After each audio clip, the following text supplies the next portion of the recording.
조사에 의하면 전 세계 4,030만 명이 현대판 노예제도의 피해자로 고통당하고 있는데 이들 중 71%가 여자와 어린아이라고 합니다. 구세군은 인신매매를 비롯해 현대판 노예제도와의 싸움에 깊이 관여해 왔습니다. 캐서린 부스는 만약 우리가 더 나은 내일을 원한다면 지금 저항해야 한다고 말했습니다. 이와 같은 정신으로 우리는 정의와 자유로 가득 찬 세상을 위해 하나님께 협력하도록 부르심을 받았다는 사실을 인지해야 하며 현대판 노예제와 인신매매가 속히 종식되도록 함께 기도해야 할 때입니다. 하나님은 믿음의 조상 아브라함과 언약을 맺으며 후손의 축복이 하늘의 별과 같고 바다의 모래알 같을 것이라고 말씀하십니다.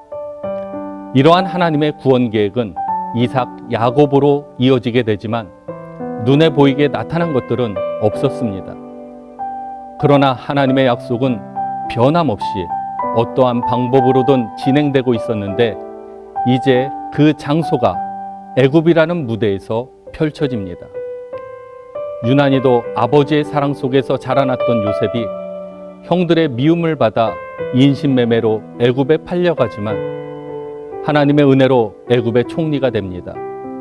그 많은 사람들이 기근으로 살기 힘들 때 야곱의 후손들은 애굽으로 이주하여 살아가게 됩니다.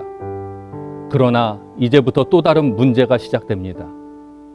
요셉과 그의 모든 형제와 그 시대 사람이 다 죽었습니다. 그러나 이스라엘 자손들은 애굽 땅에서 하나님의 약속대로 생육하고 번성하게 되었고 매우 강한 민족으로 성장하여 애굽 온 땅에 가득해지게 되었으나 성경은 요셉을 알지 못하는 새 왕이 일어나 다스렸다고 말합니다.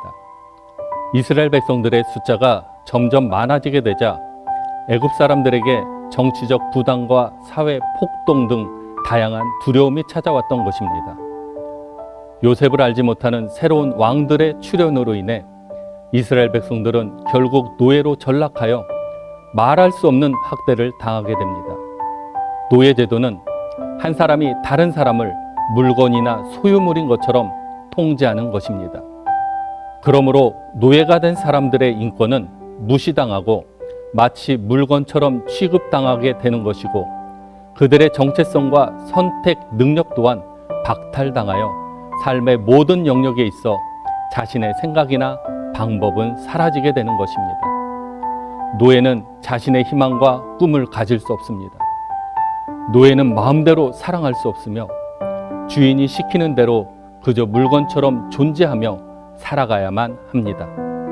그런데 그 세월이 하루 이틀이 아니라 430년이나 되는 긴 세월이었으니 얼마나 힘들고 고통스러운 날들이었겠습니까?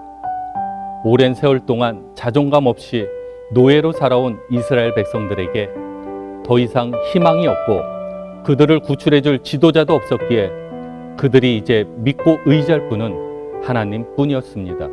그래서 그들이 할 수 있는 일은 오직 하나님께 부르짖는 것뿐입니다.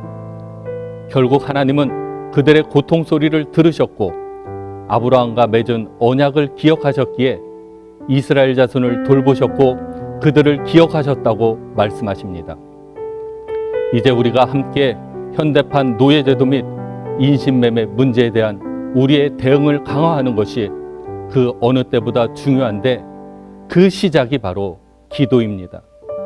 우리가 하나님께 힘을 합쳐 기도할 때 고통 중에 울부짖는 수많은 사람들을 기억하시어서 환난 가운데 건져주실 것이며 우리가 부르짖을 때 하나님께서 가해자들의 삶에 개입하사 그들을 변화시켜 그들 스스로 벗어나게 해주실 것을 믿습니다.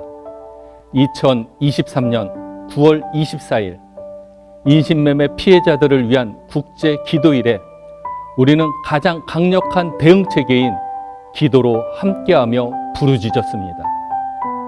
이스라엘 백성들의 부르짖음을 들으셨던 하나님께서 이제 우리의 기도를 들어주시고 응답해 주실 것을 믿습니다.